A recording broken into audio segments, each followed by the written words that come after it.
Yeah, like I was saying, that's why Shorty, old girl, is super interesting. I had never had read about her before, and again, the whole little treatment that she was given, in my opinion, is extremely light. You know what I'm saying? But anyway, she went to Richmond, and then like the next year after that, she became like well, when she went to Richmond, of course, she met Jefferson Davis in person. Not sure if that was her first time ever meeting him, but based on what I read, you know, he reassured her again, thanked her for her efforts, etc.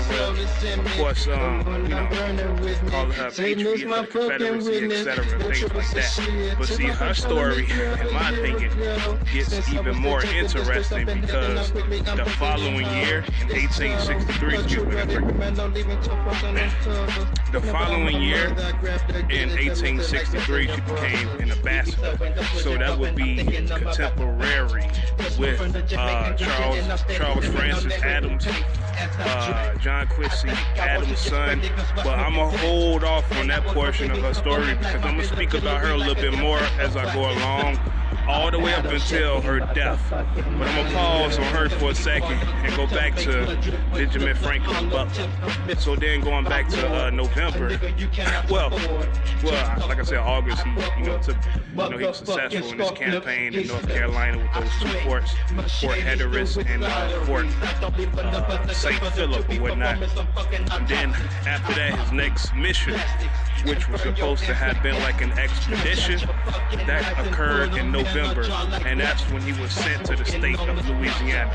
Now, as far as this portion of his, I guess you could say Civil War endeavors or whatever, he didn't speak too much as far as like what went on, but to me it's obvious that, you know, he didn't take, he didn't, you know, take the state back or even a portion of it and put it back in the Union, because Louisiana wasn't taken over until, well, let me see, I know like after November, his next campaign, the next month, which was in December, was at Ship Island. Now that's supposed to be like south of Mississippi, I believe, and if my memory serves me correctly, see all these cars and shit, so I gotta bring the phone closer. If my memory serves me correctly, that would be like, I think within the Gulf of Mexico. And then, let's see, his next major campaign after that was when he was sent back to Louisiana, but in particular to the city of New Orleans. Now that was May 22nd. But I'm gonna go back to this month of November because when I read a little bit about the history of Louisiana during the Civil War, you know, I found out a couple more interesting things. And as far as the timeline, it makes sense because it's the same month that he was sent there first time around, as far as Benjamin Franklin Butler. Now this is interesting, right?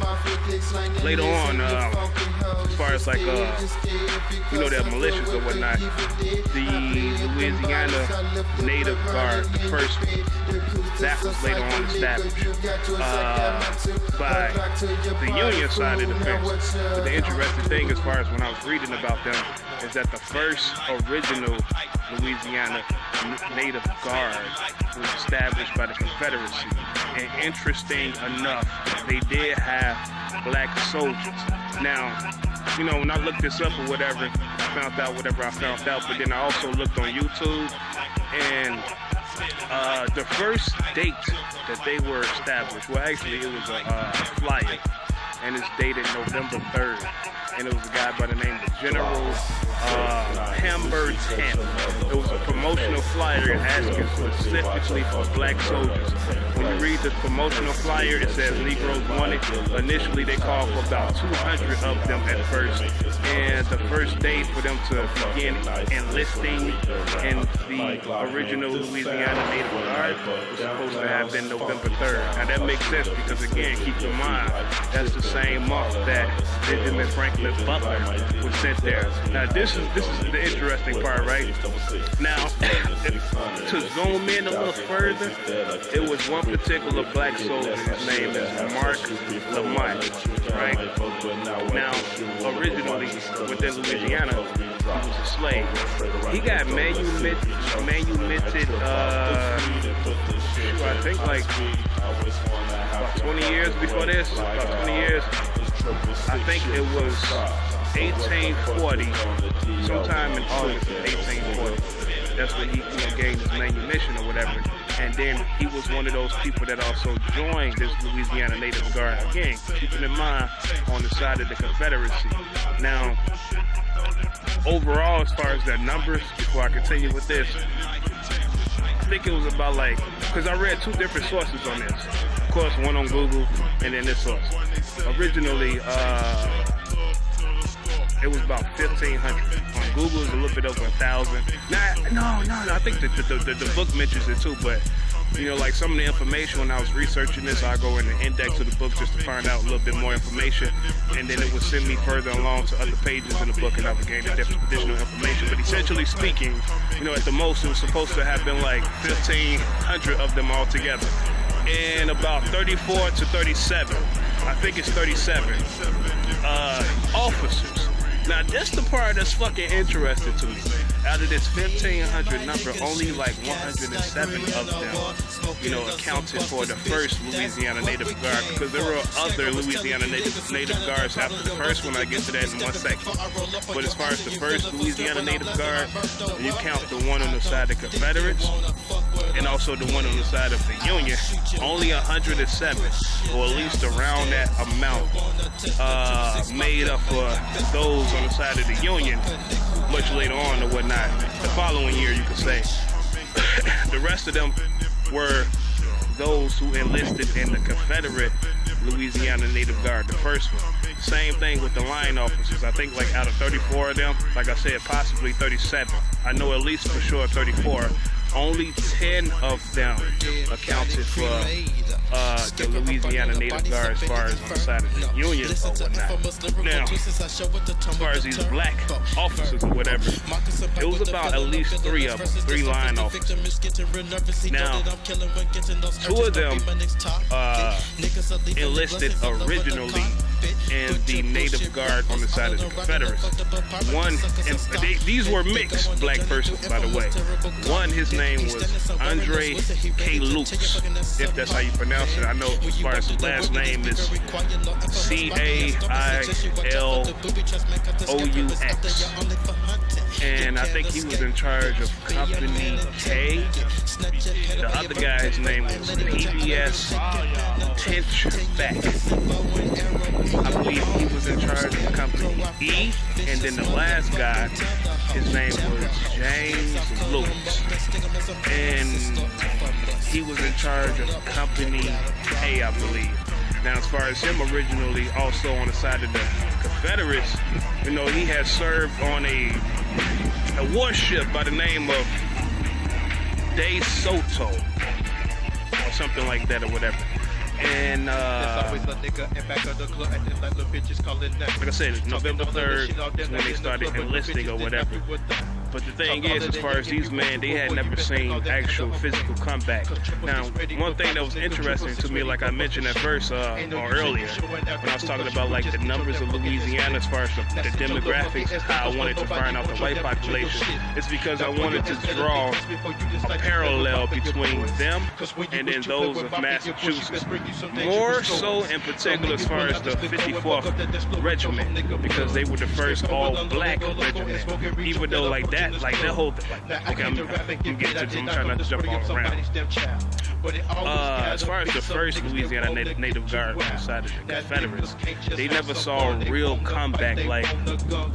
Based on what I read, they were basically just doing the same thing that other fugitive slaves, or really you could say like those slaves that were considered contraband once the Civil War had started, they basically did the same fucking work as them, just building forts and stuff like that. But see, the thing is that what came off notable to me about the black soldiers in particular of the original Louisiana Native Guard is that what they had put out in the newspaper later on. The guy, as far as Mark Lamont, they were like, we're going to serve our, they basically saying they're going to serve their country, but in reference to the Confederacy and whatnot. And all of these guys that served obviously was not fucking,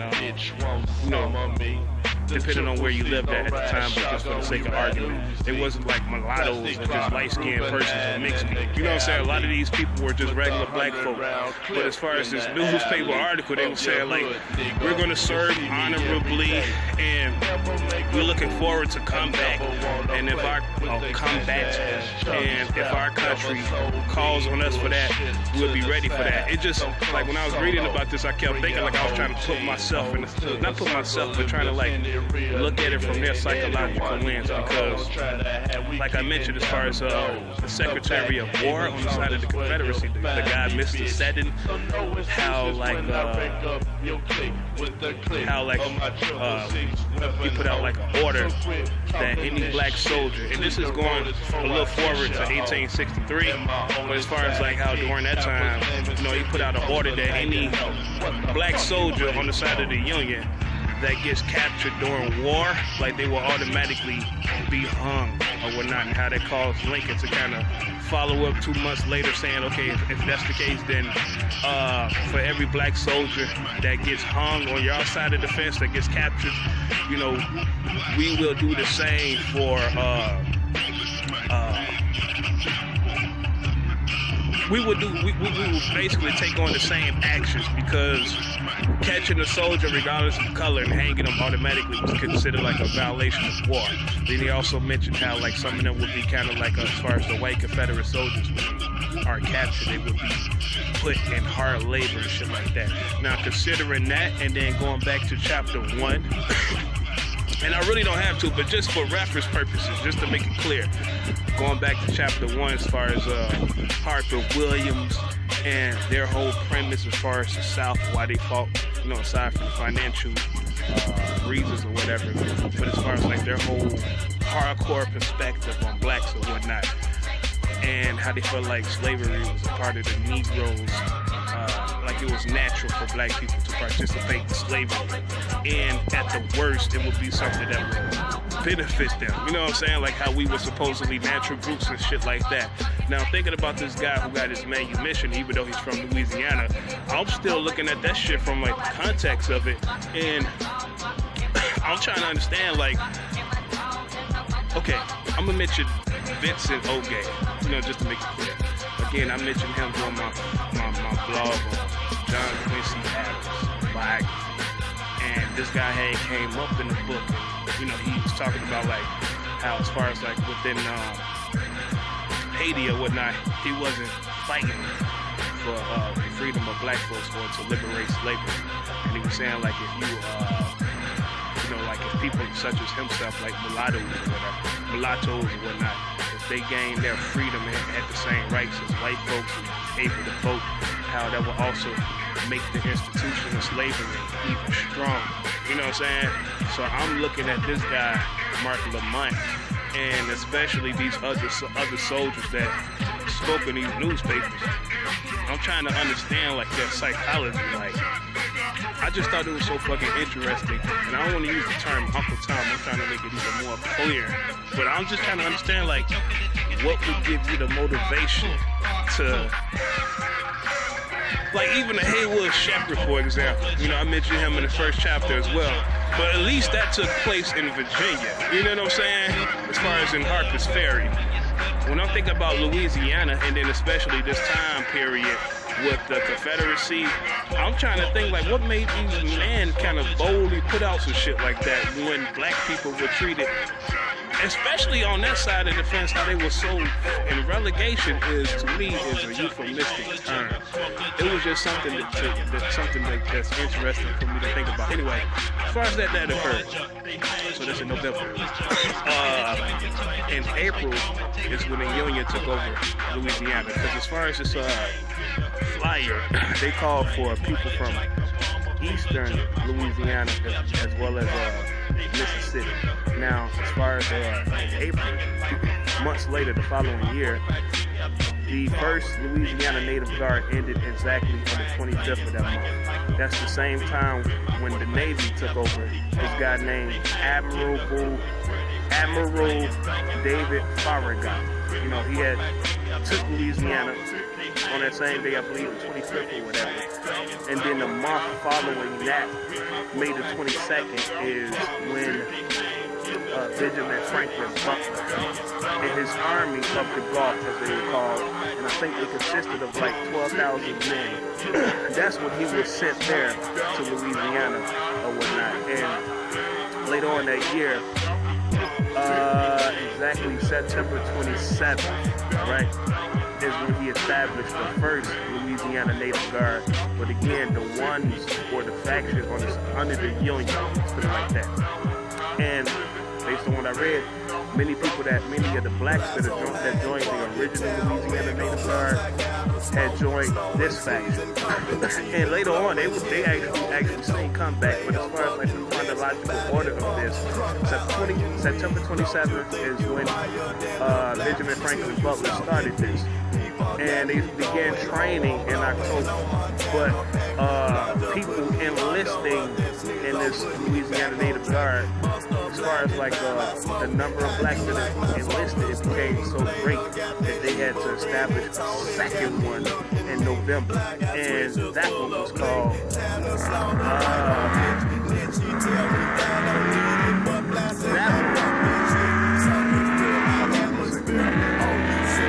that one was called the second Louisiana Native Guard. And then, like I said, the numerical value continued to increase so much that they had to establish a third one the following month in December. Now, as far as the first Louisiana Native Guard, I think in November, if my memory serves me correctly, is when this guy named Spencer Stafford was placed as the head of them. And he was picked by Benjamin Franklin Butler. Now, this same guy, Spencer Stafford, when the Union took over Louisiana, he was made like the military governor at first and whatnot. Now, another guy, he's interesting. I'm gonna bring him up again because I'm gonna have to go back to keep the chronology, but I'm just speaking specifically on Louisiana. His name is Nathaniel Banks. Now, he was brought in, if not December, November. He was brought in around this time, and he was put in charge, like Benjamin Franklin Butler had got replaced with this guy, Nathaniel Banks. And when Nathaniel Banks replaced Benjamin Franklin Butler as the head of the Army of the Gulf. And he had even more men, I think like 20 to 30,000 plus men instead of 12,000 at that point. But this guy was also noted as a racist as well. He tried to like get rid of all the black officers. He was only successful in ridding the second Louisiana Native Guard of all black officers and whatnot. The first Louisiana Native Guard and third Louisiana Native Guard continue to have black officers as part of their factions and whatnot. And the first fucking battle that they seen that occurred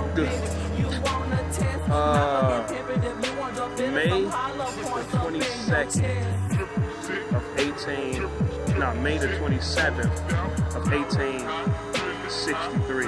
Now, this is during the siege of Port Hudson. But as far as this particular date on the 27th of May, the battle that these black soldiers and others, of course, but as far as like these, the first Louisiana Native Guard and the third one, keeping in mind that it wasn't that many as far as those that enlisted in the first Louisiana Native Guard. But as far as these black officers, part of these two factions, they participated in this battle of Milliken's Bend on the 27th of May. Now, the guy that I mentioned earlier, Andre K. Lukes, that's how you pronounce his last name, he ended up dying in this battle. Now, as far as Nathaniel Banks, who was the head of the Army of the Gulf or whatnot, like I said, he was so fucking racist that like on the next day, on the 28th or whatever, because there were two major attacks there at Milliken's Bend on the 27th, and then later on on June 14th, I believe. But as far as the very next day after the first battle, during this siege of Port Hudson, you know, I think the Confederate commander, I think his name was Shelby, you know, there was a lot of bodies on the field, and Nathaniel Banks put in an order not to bury the black officers. He kept them out there, and the stench became so fucking unsettling that this guy Shelby asked permission for him and his soldiers to bury the bodies or whatnot, and Nathaniel Banks turned them down. Now again, based on what I read, they kept these black soldiers out there until the end of the siege. So that would be from the fucking 27th all the way up to July 9th. Now that was fucking interesting. Now I want to go back because I don't want to skip too much. Now, again, as far as between this time, like the December and then May 22nd, the next major battle that happened or occurrence based on the chapter itself after Ship Island, which was in December, was in February. Now, I forgot to note this. As far as the first battle of Manassas, after that occurred, as far as, you know, these particular soldiers getting promoted, such as Joe Johnston, Beauregard, etc. As far as Irvin McDowell, this is when George McClellan got promoted to be like the head of the Army Frontenac. And the very fucking next year, which is in December, is when, not December, February, I believe, February 6th is when the Battle of Fort Henry occurred. Now, this is in Kentucky at the time.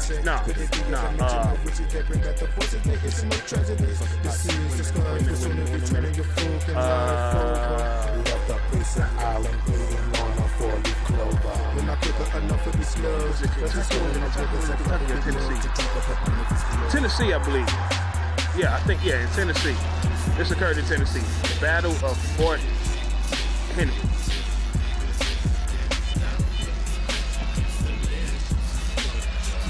This is when General Ulysses Grant comes up. Now, as far as on the side of the Confederates, I think they had went into Kentucky. That's what happened. They attempted to invade in Kentucky under General Albert Sidney Johnston. And Ulysses Grant asked permission from Henry Halleck to pursue these Confederates because of that. And based on what I read, he granted his request or whatnot. And so on February the 6th is when he attacked Fort Henry. Now, following Fort Henry, the next major battle, I think it's only like 5 days later on the 11th, will be Fort Donelson. Now Fort Henry is only like 12 miles, I think, away from Fort Donelson. It's difficult to explain because I'm thinking about the Tennessee River. You got the Tennessee River, and then you got the Cumberland River. Now that would be like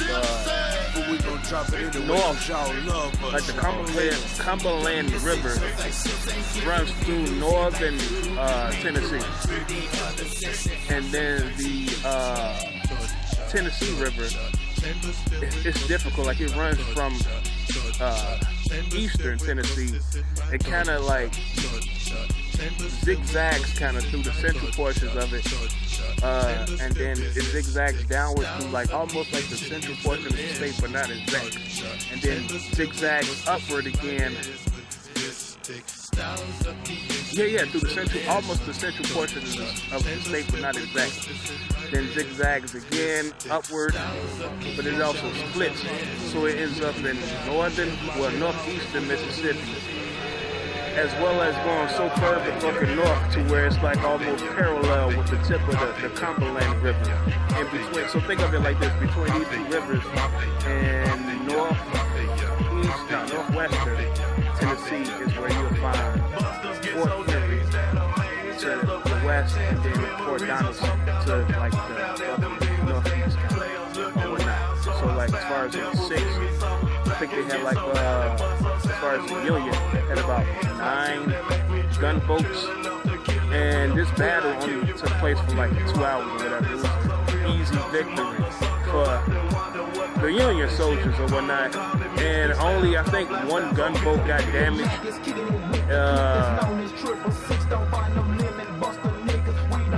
I think they took out like one gunboat, and then fucking defeated them. And 5 days later is when the battle of Fort Donelson took place. And during this battle, it was supposedly extremely bloody. It was a little bit more difficult for the Union to overtake these Confederate soldiers because as far as like the first battle of Fort Henry, you know, the Confederate commander, like I say, Albert Sidney Johnston. After that battle, when the Union pursued Fort Donelson, we took the remaining factions. I think he had like 17,000 men linked up with Simon Bolivar Buck. He was the guy that was in charge of Fort Donelson at the time, and they were more, I think, like as far as the plane, they were on like a higher plane. So these gunboats that the Union had, they were able to fire at these gunboats. Now, if I'm not mixing the fucking stories between these two major battles, I believe like one of the gunboats was called USS Carondelet. So that would be Carondelet.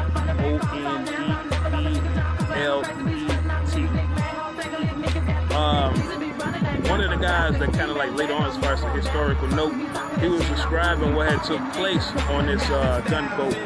How like the cannons was ripping through the man, like two men, I think he said like 2 men had got split in half, and then another guy's head got knocked off, and everybody on deck, like it was bloody, ripped up bodies everywhere. They had to put sand on the deck or whatnot, step over the man and continue to fight or whatnot. But the shit lasted for 5 days.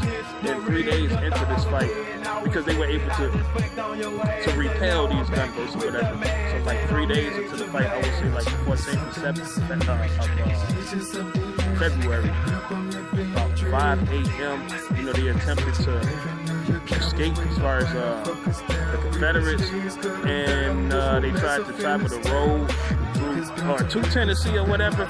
As far as Ulysses Grant, because I think he was away from the battlefield around this time. On this particular day, 5 a.m., he came back, he gave them like a pep talk, and they pretty much chased these men along this road, and these men kind of like recoiled back to the fucking Fort of Donelson, and the fight continued for about 2 more days, and then they were finally fucking subdued, and they surrendered. And it was mentioned as far as Simon Bolivar Buckney, like prior to this, before the Civil War, him and Ulysses Grant had a little relationship, like they had both fought in the Mexican War or whatnot, and I think that was like that took place 1846 to 1848, and then after that war, like in New York, I believe Ulysses Grant was kind of like short for money at the time, and he said this guy had helped him out in New York, but the reason why it was mentioned is because during this battle, you know, when Sidney Bolivar Buckney asked him for surrender terms, he, as far as asking Ulysses Grant for surrender terms, Ulysses Grant said he wanted unconditional surrender or whatnot. And that's where he also got the nickname unconditional grant or something like that or whatever, which is also interesting to me because just fast forwarding for a second, going to the battle of Fort Wagner, which I will touch on a little bit more, but just going forward for a second, during that battle, when the Union lost, when Robert Goodshaw was killed, the general on the side of the Confederates, his name was John Haggood. It's H-A-G-O-O. You know, it is mentioned that when they wanted to, you know, they asked what to do with his body, the guy was like, leave it here with his niggers or whatever, since he wanted to betray his race and fight against the white man or whatnot. You know what I'm saying? But see, the thing is, the similarity between those two different events as far as Fort Donelson and those two generals, and then Robert Goodshaw and John Haywood, is that both of them had a relationship prior as well. So that was what stood out to me and what I noticed when I read about that. So anyway, that took place. Now, as far as the surrender terms, well, not the surrender terms, as far as like after they surrendered, they took in like 12 to 15,000 Confederate prisoners, about 2 to 4,000 horses, I think 48 pieces of artillery, and probably about 20,000 plus firearms. And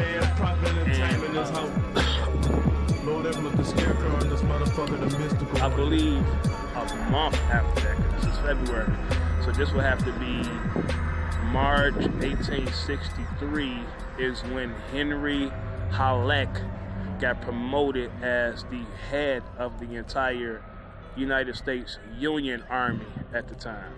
So let me see, the next major battle after that would be the Battle of Shiloh. Now this is the one that serves as the final battle at the end of the chapter, but like I say, because of the information that I researched, I went a little bit beyond this one up into the Battle of Fort Wagner. But as far as this battle, this occurred in April.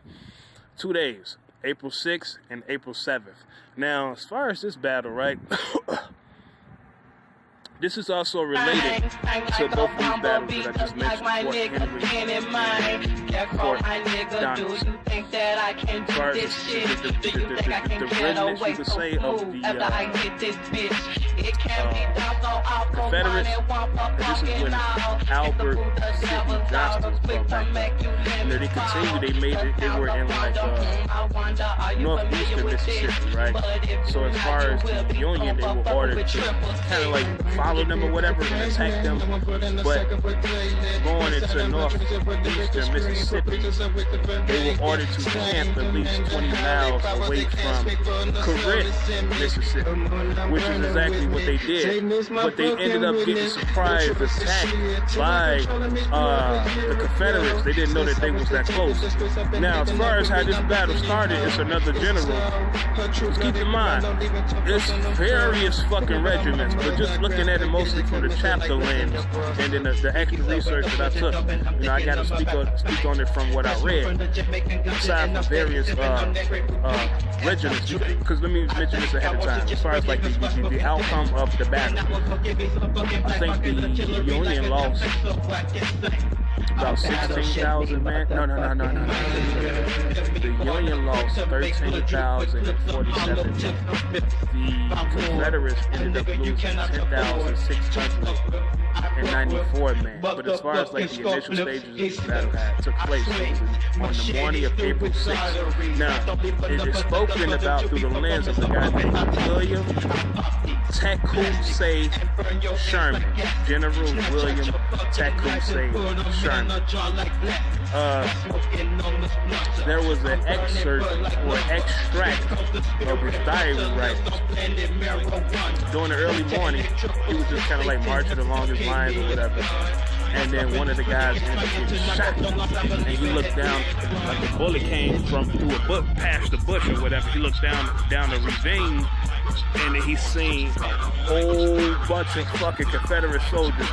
As far as like the brunt of these Confederate soldiers that attacked them, it was the 6th Mississippi Volunteer Regiment, and it was about like